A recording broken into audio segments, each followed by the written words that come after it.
if you don't set boundaries, you burn out. And I try to tell a lot of these new agents who loving the internet, I'm like, I'm telling you, do it different. I'm trying to teach you. I'm telling you, go buy some investment properties. You're not going to have that same energy about this business. That's right. Yeah.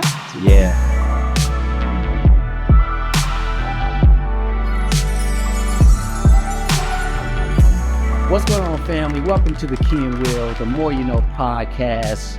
Thank y'all for joining us today. Listen, we got a special series called The Women Who Dare to Dream. And today we have the lovely Keshia Johnson in the building.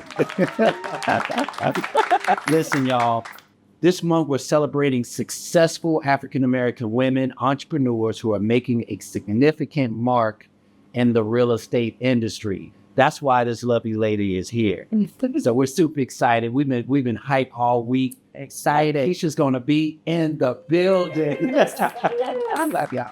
So listen, I'm gonna give a little rundown. Her resume is so long. Yes. But bear with me real quick. She is a 24-year veteran. We talking about Atlanta family. She's a 24-year veteran. She's also very relatable, very comical. You might have seen her on IG with Kicking It with Keshia. She has millions of followers. You know what I'm saying? This is our family right here. And my namesake. I am so excited. To have you here. We're super excited. You're welcome. We're glad to be here. We're glad to be here. Only a few people could get me out. We are so excited to have you here. How are you feeling today? I'm feeling amazing. I feel really good. It's great to see you guys. I feel like I see y'all on Instagram all the time. Yeah. You know, phone, but to see you in person, it's been a while. Exactly. Same here. We are super excited because we've been following you for a number of years. Yeah, I'm a stalker. We got to have Keshia. She did a speaking engagement for us. Yes, a few years back. And we always had this sort of kindred spirit feeling with her. And she's one of those. So inspirational, so motivational. And we really appreciate all your words of wisdom, your nuggets, your shares. It's always great. So thank you for being here today. I know you're busy. I appreciate y'all. I really do. Yeah. So as Will mentioned, we are celebrating this month our Women Dare to Dream series. And we were very particular in selecting who we wanted to talk to. Women who were making such a significant mark in the real estate game. So we wanted to talk to you about how you got to where you are today, how you've been so successful, and if you ever thought that you would even be where you are today. One of the questions I have for you is, what does a typical day look like for Keshia? What is a typical day for you? Because you have so much going on, so much that you're doing and juggling. You have a family, a career, you're an entrepreneur. You know, you're very active in your community. So what does that look like? I'm a Gemini, so it depends on which one of my twins is leading that day. But for the most part, I get up. What's important to me is first thing in the morning, it has to be time with God. I started meditating about 6 months ago. I never thought I could meditate, but it's really helpful for me. Yes, but just be quiet and still. I also practice grounding, which I don't know how familiar y'all are with grounding. And so grounding is back until like 1970 something. We all there was rubber soled shoes, right? And you had a way for your body your feet to actually ground to earth. Right. Some people call it earthing. Yeah, I've heard of that. Okay, so I started grounding, which is meaning basically walking on the earth barefoot. So I walked to my yard. I practiced that. I started out probably at 10 minutes. I'm probably 30, 45 minutes, just depending on what's going on in my world between meditation and grounding. And so I do that, and then usually it's just workout. Y'all have inspired me to get that. And so and then I start, with making my note cards, just some basic things. I try to read 10 pages or 15 pages of something every morning. Okay. That's usually a very structured part.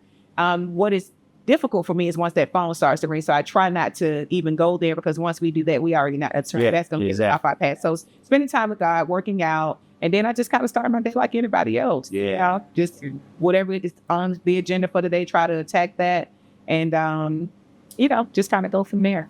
Yeah. So I, in the intro, I mentioned that you had 24 years in the game, right? This week it'll be 24 years. 24 years. And we're celebrating that right now. Yeah. That's why we got the champagne. Absolutely. That's why we got the champagne.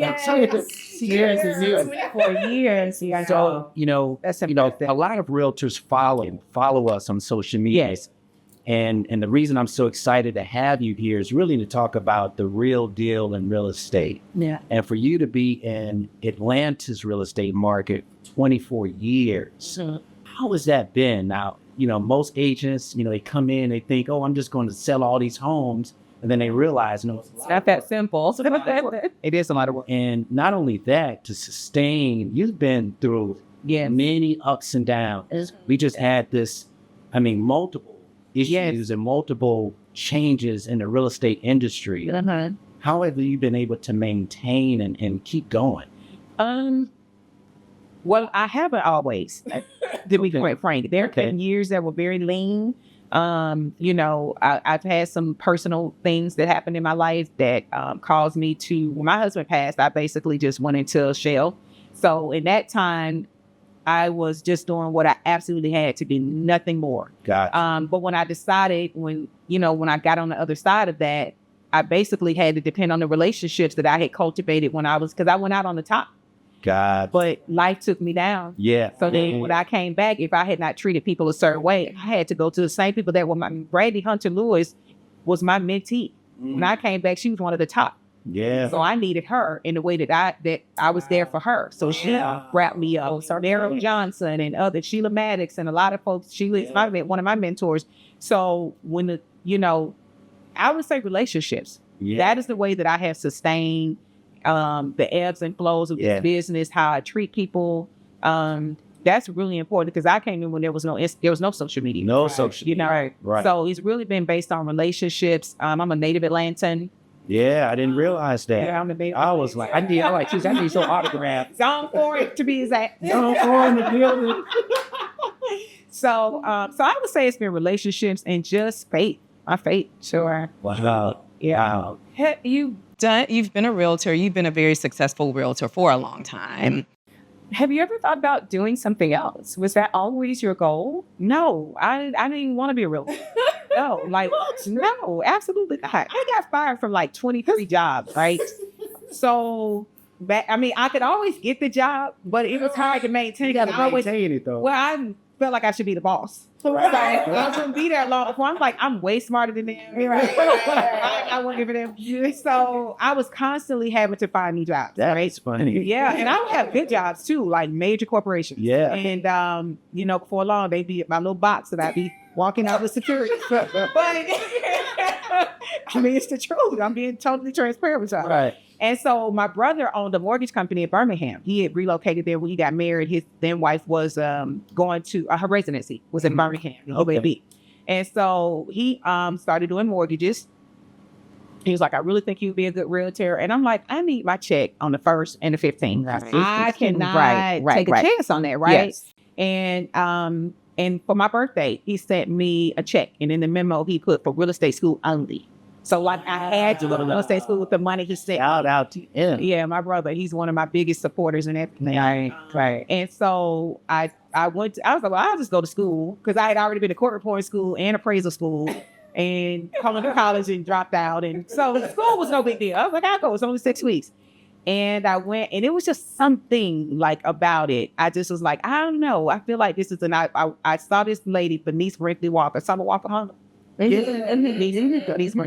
And I saw her sign at all these different houses over in my area in Cascade. I'm like, I want to work where she is. Wow. Right. So that's how I called her. She was looking for an assistant. I was her assistant for about 7 months.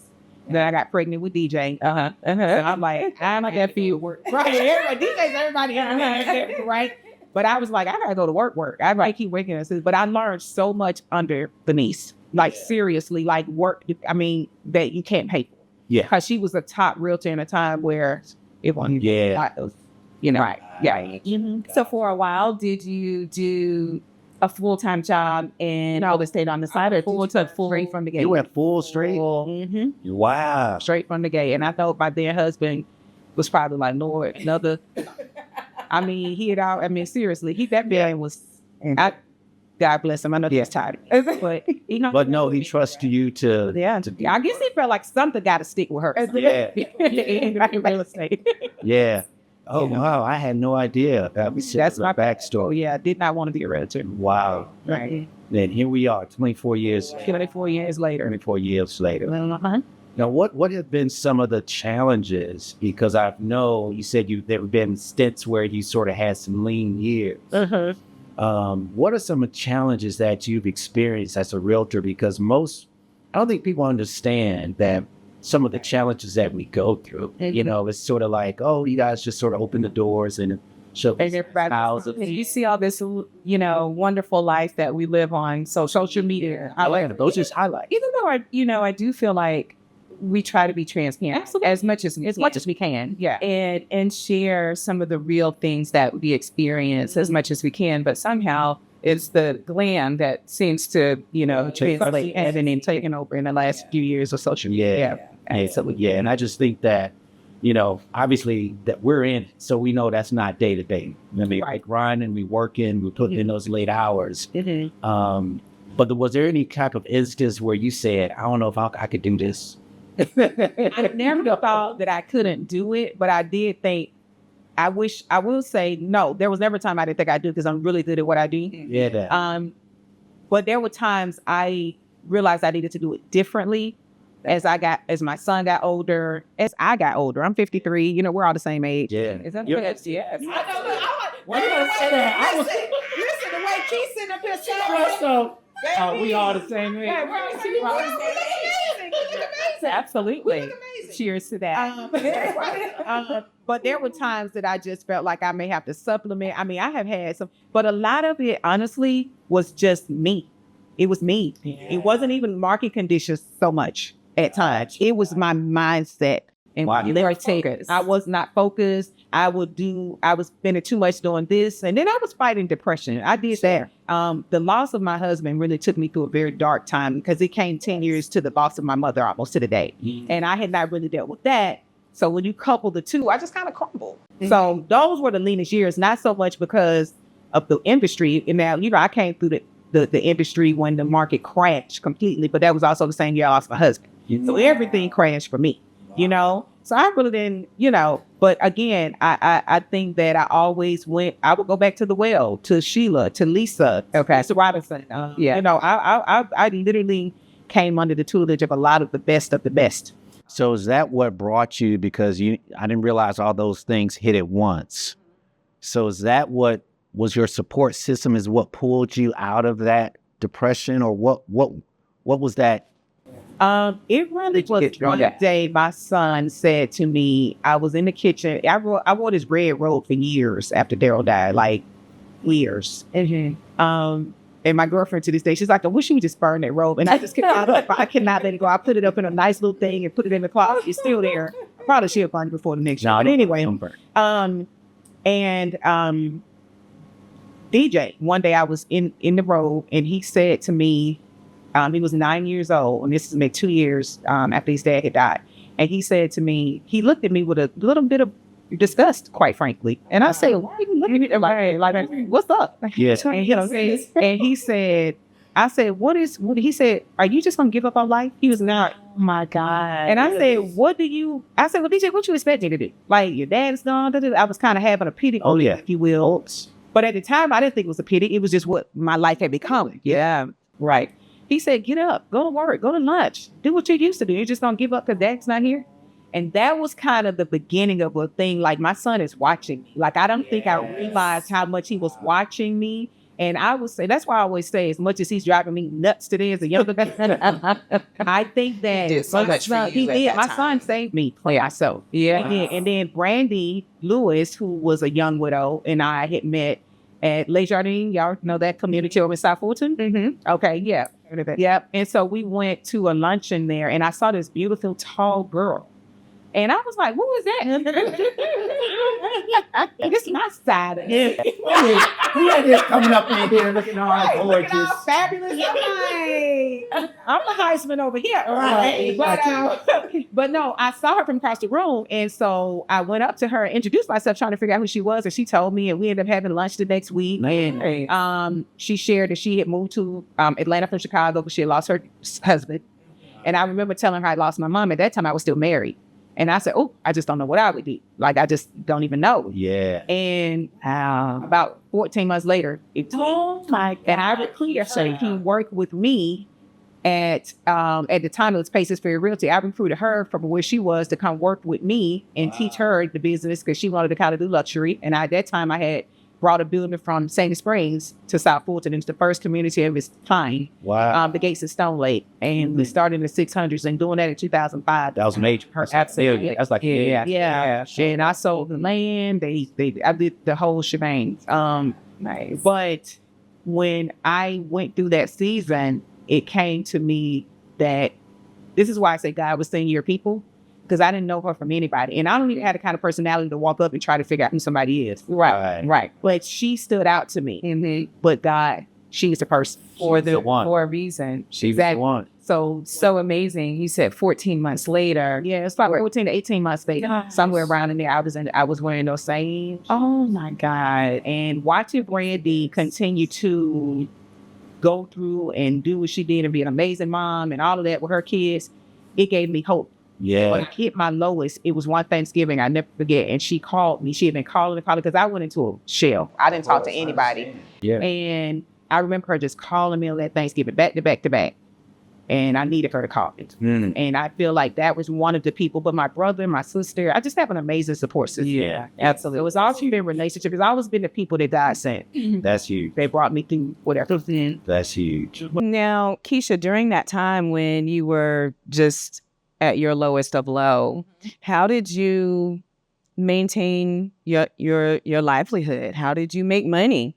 Because we know that as realtors, we have to go out and we've got to Get the business. We've got to get the business. Well, we were planners, thank God. My husband had, we had things. He's a police officer. Yeah. So, unfortunately, he worked a very dangerous job. And, we always wanted to make sure things were in place that God forbid something happened. So I thank God for that. Sure. And that was really how we sustained our life at that time, just what he left and what we had planned for in the event. And then I just did the deals that came to me, and that was more than enough on top of where I could get to kind of keep things going, refer people out. The referral. I tell agents sometimes we don't look at that referral business that's available as much as we should. As much as we should, Get money for just literally referring. Yes, that's that. Next thing I do is you get a check. Yep. So I have LA, New York, Miami, places that are close. I have a set of realtors that I refer, and we refer back and forth. DC, that's the area. That's very smart. That's very smart. Wow. Mm-hmm. We had a podcast, one of our earlier episodes with about 3 or 4 realtors. And one of the topics that was a hot topic within that episode was when you have family or friends who know you're a realtor. They know you're a realtor. Yeah. And all of a sudden you log into social media, they just bought this $1 million. They're like, we're richer. And you're like, wait a minute, you see all my posts. I seen you all my real estate stuff. I'm just wanting your take on it because and has that happened to you where you I think all of us have experienced that. I haven't had that much, but I haven't had that much, but the times that I've had it, I called it. And that wasn't family. My family wouldn't even try to play with me like that. Right. Because it's that's serious. But I've had people that I consider close friends. And it's funny because my girlfriend Ming always says doing business with me is like being on Death Row Records. Like you can't never sign with nobody. I love it though. I love it. But they know. Like we hanging up. My clients are supposed to be It's Death Row over here. I love it. Yeah. Serious. I like it. That's what she always says. Like doing business, he was been like a Death Row Records. So they kind of know. But I'm gonna tell you what I have had that really has vexed my spirit is when I've worked with somebody.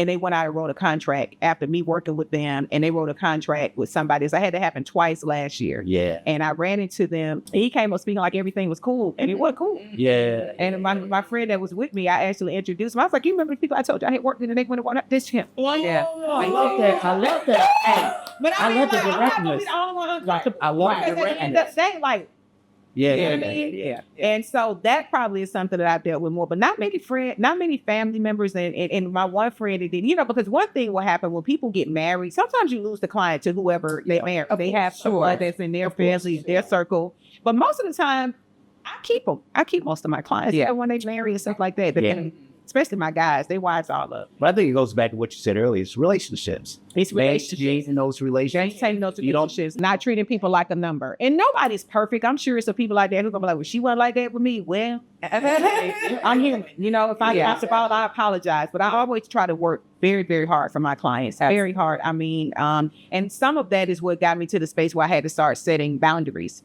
Because it is the most important or biggest purchase that most people make, even if it's $99,000 or $990,000. Right. But if you don't set boundaries, you burn out. And I try to tell a lot of these new agents who loving the internet, I'm telling you, do it different. I'm trying to teach you. I'm telling you, go buy some investment properties. You're not gonna have that same energy about this business. Yeah, that's right. Yeah.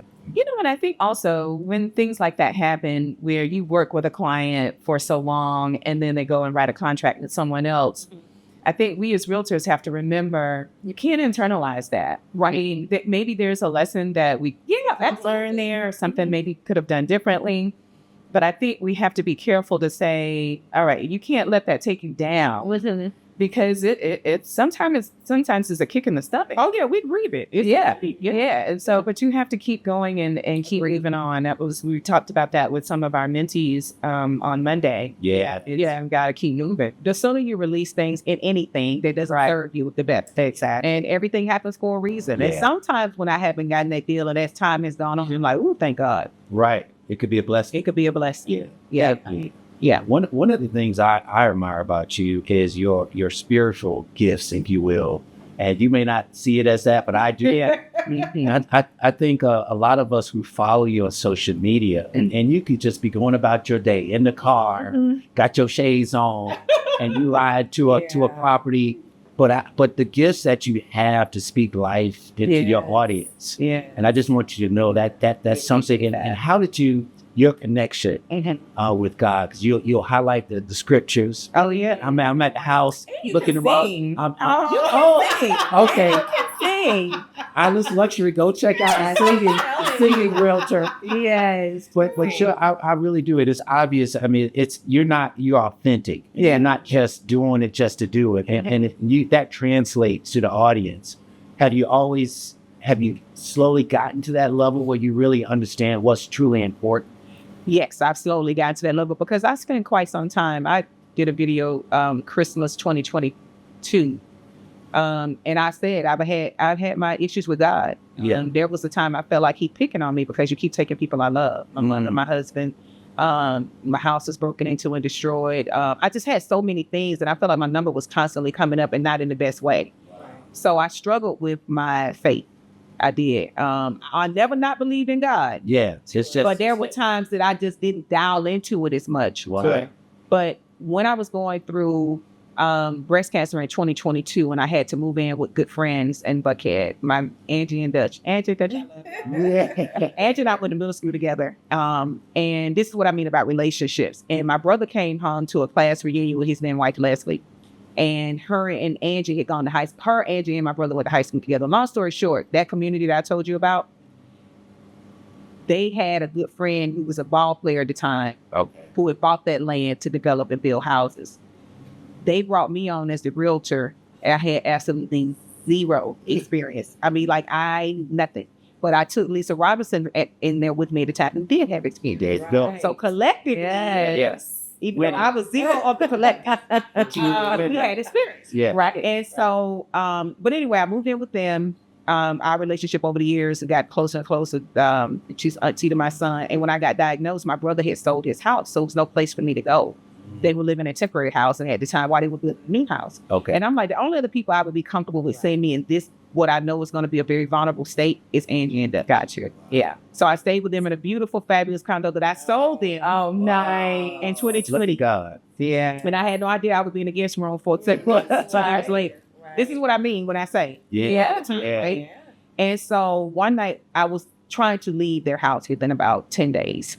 Because I was like, I can go home. I'm fine. I got dreams hanging there. Oh, like, But it was the pride in me that felt like, I appreciate y'all helping me, but I need to go home so I can do what I need to do privately. And she said, well, you grown. I can't tell you what to do. She had already called my brother behind my back. But she said, I'm going to tell you a story. And she shared something with me that night about something she had gone through. And she said, and I'm just going to tell you like this, because she had a time in her life where she didn't believe in God. It's basically what it was. And she said, I realized that everything I achieved is because of me. Like, I don't, and that's how she felt. And she said, until he took my whole family. Oh. And she had lost a mother, sister, and so forth. Mm-hmm. And she said, so what I'm going to tell you is, you grown, you can go home if you want to. She said, but until you adhere to what God is trying to tell you, he's just going to keep upping the ante of your life. Oh, wow. She told me that I cried, like, just. And so I was there 7 months. Yeah. Because I had to go through that. Then another surgery. I had 3 surgeries over a 7-month period. But that really was when I started to dive more into my faith. That breast cancer diagnosis, that took me, because I'm like, I'm off. My son has left. And if something happens to me, Yeah. right. Yeah. So I didn't know what. I went to God. Right. Just please bring me through this. Keep my son where he needs to be, because he was struggling with the diagnosis. Of course. Yeah. And I just left social media. I needed to just focus on that. But that is when my faith really, I've always had it, but that's when I think That's really kicked in. Yeah. Wow. I remember not seeing you on social media. Yeah. And I think I was in your DM and just said, hey, and not seeing you. So just hoping everything is okay. Yeah. And then, fast forward. Mm-hmm. So during the time, Keshia, when you, how did you find out about your diagnosis? How did that come to light? Went for a regular screening. Okay. And they told me right before Christmas that it was something that they were concerned about. It felt like I needed to get a biopsy. So I did a biopsy right before Christmas, but because of the holiday, I did it on December 23rd. Because of everything, I wasn't going to find out until the New Year. Yeah, so after the New Year. So then when the New Year came, there was an issue with my insurance. Insurance is not right. Yeah. I would just tell you. Because what I had to go back and forth through, so I ultimately finally got assigned to a breast. So it was a whole series of events. But my final diagnosis actually came on Good Friday, 2022. So I found out on Good Friday, and I'm like, what are the chances of me finding this out on Friday? Right. But because it didn't feel good at the time. Yeah. And so that's how I found out. And when I shared my story, I knew from the beginning I was going to share my story, because I know a lot of times as Black women, we don't start this.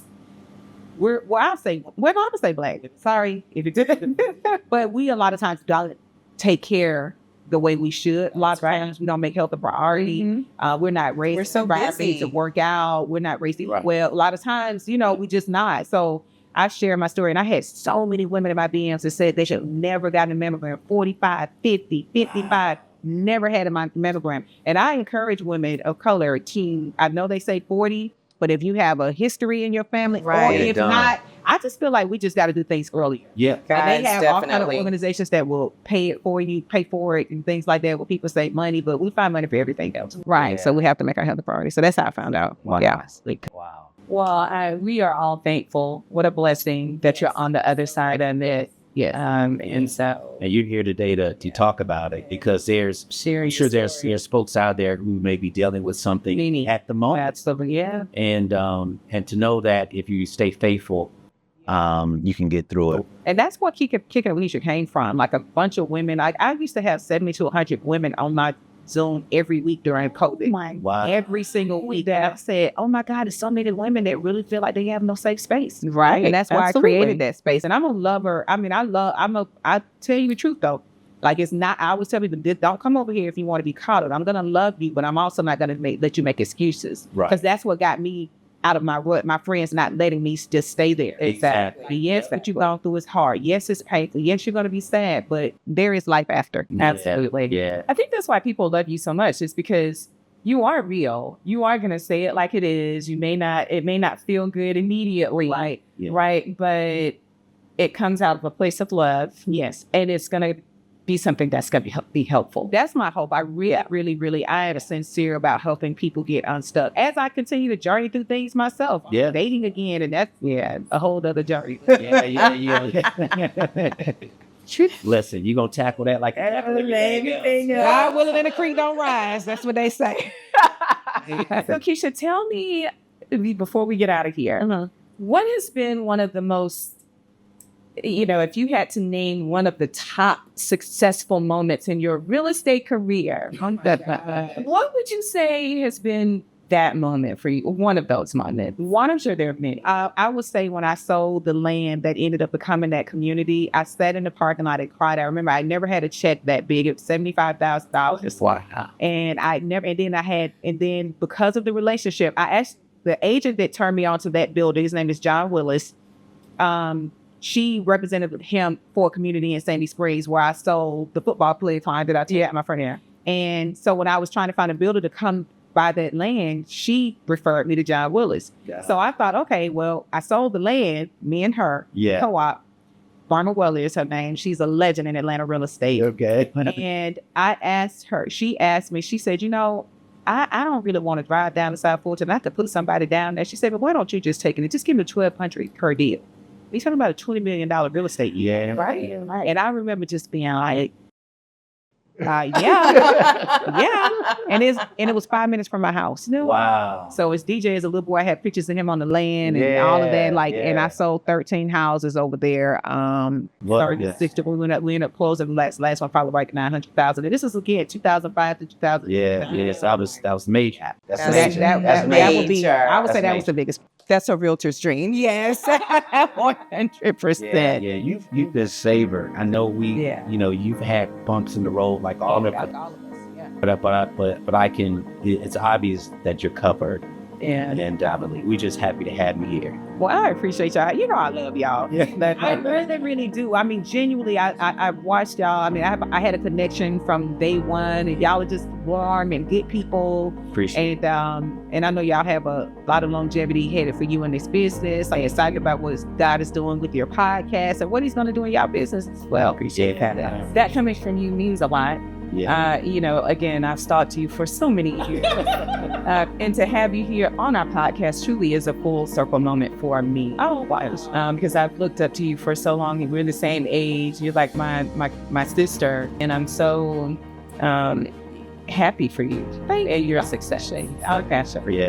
We're always checking you out and what you're doing. So I feel like even though we don't talk or see each other often, we keep up. Yes, so we for each other. Yes. Yeah, I'm always big. I'm like, there you go, sis. We big each other up. We're always rooting for each other. And I appreciate y'all. Like, and as I go into this next season of my life, I'm excited about other things. So, it's not just real estate. And that's one of the things I will close by saying, for young realtors, buy real estate. For everyone you representing somebody, for every 5 or 6 you sell, make sure you get one for yourself. So because I'm grateful to still be here and be relevant at 24 years in. Right. But this wasn't what I wanted to do. Yeah. I think people wanted to figure out how to get in and then create a different stream in addition to.